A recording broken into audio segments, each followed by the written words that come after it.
Setelah 5 hari, Zokwang yang berkultivasi dan sepertinya di kini dia sudah mendapatkan pencerahan. Sekarang dia akan melawan Pai Haichong. Di sana Won berpikir Kuan Hum bukan lawan yang sulit karena dia orang yang mudah dibaca, tapi yang lain tidak seperti itu. Aku tidak bisa menebak tindakan yang akan dilakukan Pai Haichong, tapi letak masalahnya ada Zokwang sendiri. Kali ini dia tidak menerima alahan selain disuruh meditasi. Entah apa dia bisa melakukannya atau tidak, yang pada dasarnya menjadi suatu kenyataan. Lalu duel pun dimulai. Ya, teng. Ya, teng. Pedang saling beradu. Kini Zokwang mulai tersudut dan hanya bertahan. Pai Haichong di sana menyerangnya dengan sekuat tenaga. Di sana Kang berkata, "Hah, itu kan ada apa?" ucap Won. Pai Haichong menggunakan teknik pedang Red Wind dari pasukan Red Dragon. "Apa? Benarkah? Bukankah dia berasal dari pasukan White Tiger? Kenapa dia melakukan itu?" ucap Won. "Aku tidak tahu, namun di sana tidak ada serangan balik. Di sana Zokwang hanya bertahan." "Kenapa dia hanya bertahan? Apa dia berniat tidak untuk menyerang?" ucap Pai Haichong. "Ya, pemenangnya sudah ditentukan." Sepertinya Won mengetahui bagaimana dari strategi Zokwang. "Aku benar-benar bodoh. Bisa-bisanya aku dipenuhi keraguan," ucap Won. "Siapa lagi yang bisa dipercaya kalau bahkan aku tidak bisa mempercayai petarung murim yang sudah mendapatkan pencerahan?" Sementara itu 5 hari yang lalu, inilah yang terjadi pada Pai Haichong dan kawan-kawannya. "Zokwang membodohi kita." "Benar, dasar bajingan licik. Sudahlah, kau kalah ya tetap saja kalah. Akui kekalahanmu. Diam kau, aku kalah hanya karena aku lengah saja. Daripada kita harus bersaing satu sama lain, bagaimana kalau kita bekerja sama?" "Itu benar, kertas yang lusut maka lebih berguna daripada kertas yang sobek. Lebih baik kertas yang lusut tapi utuh." "Dia bukan lagi kertas lusut tapi idiot. Ayolah, kenapa kau melakukan itu? Apa kau mau dilempar ke Gunung Bawei?" Mereka malah saling bertengkar. "Baiklah kalau begitu, kalau yang dilawan orang kuat, tidak ada pilihan terbaik selain menyerangnya dengan sekuat tenaga dari awal." "Aku tidak setuju. Bisa jadi kita memberikan celah terbuka untuknya dan terburu-buru seperti Kuan Hum." "Sudah aku bilang," ucap Kuan Hum, "aku hanya lengah. Aku punya masukan untuk itu, tapi apa?" "Masukan apa?" "Ya, di sana ada si Kuan Hum, dia bodoh. Dia pasti akan melakukan sesuatu. Apa yang kau lakukan dalam sebulan kalau kau memberitahukannya sekarang?" "Hei, ayolah, kenapa kau melakukan itu? Aku akan menghajarmu dengan serius kali ini ke Parat," ucap Kuan Hum. "Yang di sana di roasting karena dia kalah." "Baiklah kalau itu, kami akan bantumu. Aku bersumpah itu. Kalau aku menang dengan bantuanmu, maka aku akan membalas budi. Aku pastikan itu padamu," ucap Pai Haichong. Dan begitulah kesepakatan pun terjadi. Mereka mengajari jurus-jurus mereka masing-masing dan bertukar jurus mereka. Tampaknya mereka mengakui perbedaan kemampuan antara diri mereka dan Zokwang, mulai menyusun siasat untuk menukar seni bela diri mereka supaya dia mengambil keputusan yang salah. Namun kelihatannya dia sudah menyadari siasat kita, ucap yang lain. Paling tidak mereka mempelajari 4 dari 5 gerakan, tapi sudah luar biasa bagi mereka melihat hal ini. Orang-orang di sana mulai terasa kaget dengan pertahanan Zokwang yang sangat luar biasa. Sudah menyadari itu dan memfokuskan 9-10 kekuatannya dalam pertahanan. "Bukankah dia akan kalah kalau cuma bertahan?" ucap Kang yang melihat hal itu. "Zokwang masih memegang keunggulan sampai detik ini," ucap Won. Terlihat Pai Haichong menyerangnya dengan sekuat tenaga. "Ya, rasakan ini, dah." Namun tiba-tiba saja Zokwang melakukan sesuatu. Dia menyeleding kaki dari Pai Haichong dan Pai Haichong pun terpeleset. "Sial," ucapnya berteriak begitu. Lalu Zokwang tiba-tiba menyerang. "Wah, sekarang!" Der. Zokwang pun mengeluarkan jurusnya. Tertebaslah perut dari Pai Haichong. Tidak dalam, tapi itu cukup untuk membuatnya menang. Itu adalah Antum Spirit pasukan Red Mind Sitting Moon. Zokwang menang. Sesuai perjanjian, Pai Haichong dilarang untuk minum-minum. Dan begitulah, Zokwang pun menang di pertandingan kedua. Kurasa hasilnya sudah kelihatan di pertandingan ketiga juga. Ya, Humun adalah pengguna tombak. Dia memiliki keuntungan dalam hal jangkauan serangan. Tetapi apa aku benar begitu? Ya, dan 5 hari pun kemudian, benar saja Humun kalah dengan mudah oleh Zokwang yang sudah berkembang dengan pesat. Terlihat Zokwang menodongkan pedang ke arah leher dari Humun. Hal terpenting dalam pertarungan tombak melawan pedang adalah jarak. Kukira Han Humun memiliki peluang untuk menang, asalkan Jokwang tidak bisa memperkecil jaraknya. Tetapi dia menyadari itu dan memilih untuk tidak memperkecil jaraknya. Sejauh mana dia memperkirakan semuanya? Ucap seseorang sambil melihat sosok Jokwang yang kini sudah berkembang. Kita bisa menganggap Jokwang melakukan duel seni ini sangat sempurna karena mengubahnya menjadi adu stamina. Bukan itu saja alasan Han Humun kalah adalah Han Humun berpikir dia kalau membiarkan Jokwang perkecil jarak, dia akan mengayunkan tombaknya tanpa henti. Tapi itulah yang terjadi, dia menjadi kalah. Jokwang menyadari kondisi mental Han Humun dari tindakannya. Sambil terlihat, Han Humun menusukkan tombaknya beberapa kali, namun Jokwang menahannya, lalu tiba-tiba saja menyerangnya. Dan begitulah, dengan sengaja mempertahankan jarak mereka untuk membuat Han Humun kelelahan. Karena dia tertekan rasa takut akan kekalahan dari awal, mentalnya sudah jatuh, sesuatu yang bisa dimanfaatkan. Dan begitulah, mereka pun akhirnya kalah semua. Itu kesalahan terbesarmu atas kekalahan ini. Apa kau mengerti, Han Humun? Ucap Han Humun. Ya, saya mengerti, Tuan Muda Ketujuh. Sementara itu, Won pun pergi kembali ke rumahnya. Inner core Myong Won sudah berkembang menjadi lebih besar sekarang. Heart of the High Sky menggetarkan inner core-nya dengan lower key core-nya sebagai pusatnya, dan itu memiliki keuntungan dalam mencapai tingkatan awal dengan cepat. Namun keuntungan selalu datang bersama kelemahan. Ketika seseorang fokus berlatih dengan lower key core, tingkat kesulitan untuk membuka middle key core semakin besar. Karena mengetahui ini, 9 sekte merendahkan seni bela diri sekte Chaos yang hampir mustahil mencapai tingkat tertinggi. Tapi yang paling penting adalah tahapan pemahaman yang disebut pusat upper key. Di kehidupan pertama, Won berhasil mendekati tatanan ini. Ini jalan yang berhasil yang pernah kulangkahi sebelumnya, ucap Won. Kali ini aku akan melampaui tahapan ini di kehidupan pertamaku. Lalu tiba-tiba saja keesokan harinya, ada apa pagi-pagi begini, ucap Won. Tampaknya akan menjadi peluang besar melawan Kunlun sebentar lagi. Apa? Perang besar melawan Kunlun? Ya, katanya Tuan Muda kedua yang akan memimpin pasukan penyerangan. Myonggak? Si brengsek itu sambil mengingat kalau dia dibunuh oleh Myonggak di kehidupan sebelumnya. Apa Myonggak sudah turun ke medan perang? Apa pasukan Sword Spirit juga ikut? Entahlah, pasukan Sword Spirit Tuan Muda kedua akan menjadi pasukan terdepan atau tidak, sedangkan pasukan White Tiger akan berjaga di belakang. Katanya sih begitu, ucap pengurus Kang. Aku juga ingin menyampaikan ini. Bagaimana kalau kau memberikan semangat di atas tembok istana ketika Tuan Muda kedua berangkat? Aku menyemangati spesies brengsek itu. Tentu Myonggak akan menang. Tidak ada salahnya berpihak pada pemenang. Tapi, ucap Won, pengurus Kang, aku tidak akan melakukan saranmu untuk kali ini. Di sana pengurus Kang bertanya, bolehkah aku mengetahui alasannya? Kakak kedua adalah orang yang sangat curigaan. Tidak masalah kalau dia cuma curiga, tapi akan jadi masalah kalau dia mulai menyadariku. Aku mengerti itu, ucap pengurus Kang. Ada satu lagi yang harus kau lakukan, ucap Won. Pergilah ke pasukan White Tiger untuk membeli manor Naskan. Hah? Benarkah itu? Sementara itu kita dipindahkan ke ruang latihan bawah tanah kediaman barat. Terlihat seseorang sedang melakukan gerakannya. Depannya itu adalah Jokwang yang menebas-nebaskan pedangnya. Kejadian itu dilihat oleh sang pelayan Tuan Muda Ketujuh. Akhirnya pelayan itu pun melapor kemajuan dari Jokwang. Ini aku Gyeong-eun Tuan Muda.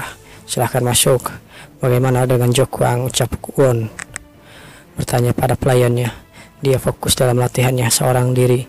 Sungguh, kalau begitu aku sudah tidak perlu mengajari Jokwang lagi, ya kan? Tapi berbeda untuk keempat yang lain kan, mereka membutuhkan pengajaran. Sambil mengingat apa yang mereka bicarakan antara Gyeong-eun dan Jokwang. Terima kasih, ucap Jokwang. Tampaknya kau sudah benar-benar berbeda dari dirimu yang sebelumnya. Mungkin itu karena aku mendapatkan sedikit pencerahan.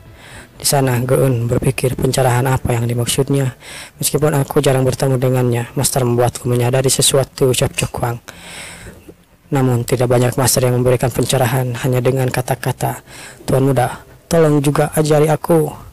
Berikan aku pengajaran. Tiba-tiba saja Gyeong-eun menundukkan kepalanya dan memohon pada Won. Apa?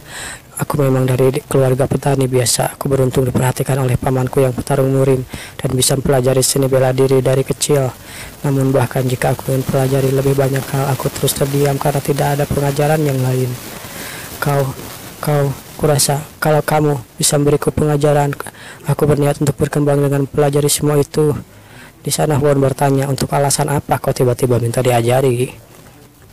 Maafkan aku, tapi aku juga ingin bertambah kuat seperti Jokwang, usap Goon. Baiklah, kalau begitu aku akan mengajarimu. Ah, benarkah? Ya, tentu. Apa kau sudah siap? Baik, Tuan Muda. Hamba ini akan menuruti semua yang kau katakan. Angkat kepalamu, berlututlah dengan satu kaki, ucap Won. Kita akan diberitahukan tentang sesuatu. Di kultus Divine, seorang harus berlutut di depan orang lain ketika mau minta diajari. Ketika seorang master meletakkan tangannya di kepala orang yang minta pengajaran, mereka akan diangkat menjadi murid, dan mereka tidak akan diterima sebagai murid kalau tidak melakukan itu.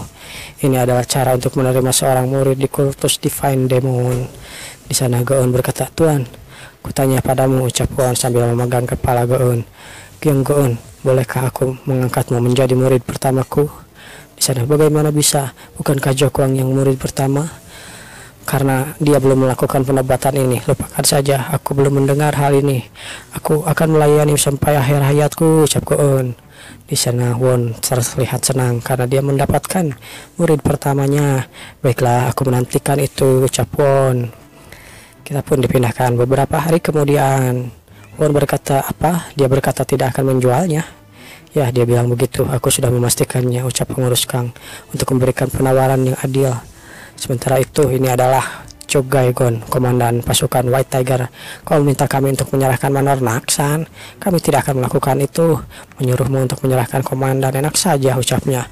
Di sana pengurus Kang berpikir, bagaimana dengan 1000 liang perak?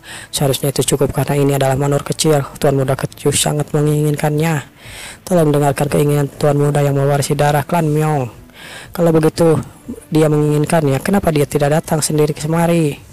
Ucapnya sambil marah karena dia ingin membeli manornya. Komandan Jo sendiri yang menolak tawaran. Ya, pengurus Kang, panggil semua penjaga sekarang. Kenapa kau ingin memanggil mereka? Bukankah sudah jelas ada yang harus kau lakukan, dilakukan oleh murid penjaga itu? Lalu dia pun mengambil semua para penjaga. Aku akan berikan tugas pertama kalian. Mereka menundukkan kepalanya. Siap, kami akan melaksanakannya. Cepat bersiaplah karena kita akan segera ke pasukan White Tiger. Ah, pasukan White Tiger. Entah kenapa, tapi itu terasa kedengarannya agak aneh. Bisa dengan cara tawar-menawar, aku harus memancing emosinya. Hah, memancing emosinya? Apa maksudmu, Tuan Muda? Kita pasukan White Tiger untuk membuat masalah. Kita tidak akan datang ke sana untuk melakukan itu, bukan? Ya, mana mungkin, ucap Jokwang. Namun di sana, Won berpikir hal yang lain. Kita akan dipindahkan ke White Tiger. Tuan Muda Ketujuh datang sendiri. Ya, Tuan. Tampaknya dia benar-benar menginginkan manor kecil ini. Haruskah aku menyuruhnya pulang? Karena Won begitu ingin bertemu denganmu, jadi terima saja, ucap seseorang di sana. Apa tidak masalah? Dia adalah Myong Won, Tuan Muda ketiga kultus Divine Heavenly Demon. Ya, aku akan mendengarkan percakapan kalian dari belakang. Aku ingin tahu apa yang dipikirkan oleh adikku Won, ucapnya. Kalau itu perintah dari Tuan Muda, biarkan Tuan Muda Ketujuh masuk. Dan begitulah Won pun masuk. Ku dengar pergerakan Tuan Muda Ketujuh sangat mencurigakan akhir-akhir ini. Maksudmu tentang dia yang menjadikan 5 pembuat onar di setiap pasukan sebagai bawahannya? Bukan itu saja, rumor kalau dia berhubungan dengan pasukan Black Tortoise dengan klan Sok dari Guizhou. Pasukan Black Tortoise? Ya, kau terlalu memandang remeh John. Karena saudara keempat yang selalu iri, dia bukan orang yang senang berbagi. Aku juga tahu, sama sepertinya. Sekarang sudah sulit untuk mengejar 2 orang yang ada di depanku, ucap saudara keempat. Tuan Muda Ketujuh datang. Pemberitahuan pun diteriakan. Aku memberi hormat pada komandan, ucap Won.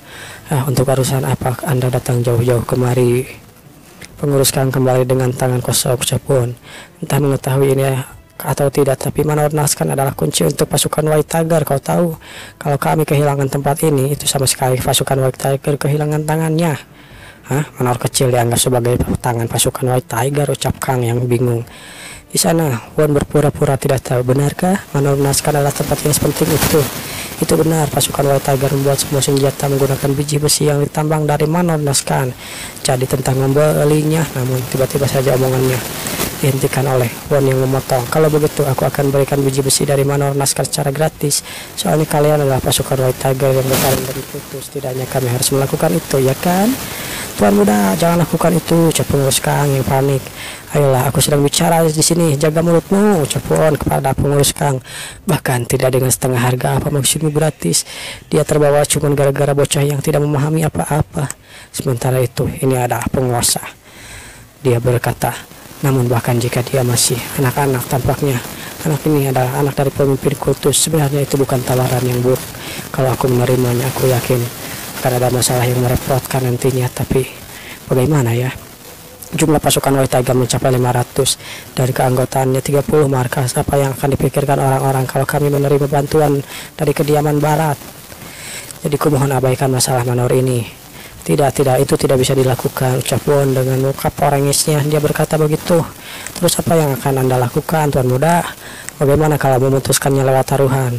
Taruhan? Ya, 5 anggota pasukan White Tiger melawan 5 bawahanku. Pemenang ditentukan ketika 3 kemenangan pertama didapatkan. Kalau aku menang, manor Nazcan akan menjadi milik kediaman barat. Dan kalau kau kalah, ya aku akan menyerah untuk mendapatkannya. Dari sudut pandang pasukan White Tiger, taruhan ini tidak berarti. Kembali seperti biasa, menang menerima penghinaan. Ya, tapi menantang taruhan dengan 5 idiot, konyol sekali, ucap sang kakak. Dan beberapa saat kemudian, Won memberikan tawaran yang menarik. Akhirnya mereka pun mengadakan rapat. Itu bukan tawaran yang begitu menarik, meremehkan kami setelah mengambil 5 ampas. Cih, mungkinkah dia percaya dengan kemampuan 5 orang itu? Cambuk, dia berteriak pada pengawalnya, panggil tim ke-7. Siap. Sementara itu, di lapangan, tidak kusangka pasukan White Tiger akan menerimanya. Iya, para anak buahnya sedang melakukan pemanasan untuk pertandingan. Cho Jae-geon adalah orang yang tidak terbawa suasana, tapi tetap saja dia petarung murim. Dia pasti ingin menyelesaikan ini dengan kekuatan Cepwon. Di sana pengurus kami berpikir, anak 12 tahun membaca sifat asli dari komandan. Tapi ini berlebihan kali ini. Apanya yang berlebihan, ucap Won? Perbedaan kemampuan mereka terlalu besar. Begitukah menurutmu, ucap Won? Sama seperti pasukan Vermilion Bird, Azure Dragon, dan Black Tortoise, pasukan White Tiger adalah pasukan elit yang dianggap satu dari 4 pasukan Divine dari kultus Divine itu sendiri. Selain itu, di antara pasukan yang lain, White Tiger memiliki pengalaman yang paling banyak dalam pertarungan. Mereka bukan lawan yang mudah untuk dikalahkan, Tuan Muda. Bukankah Pai Ho Chong juga mantan pasukan White Tiger?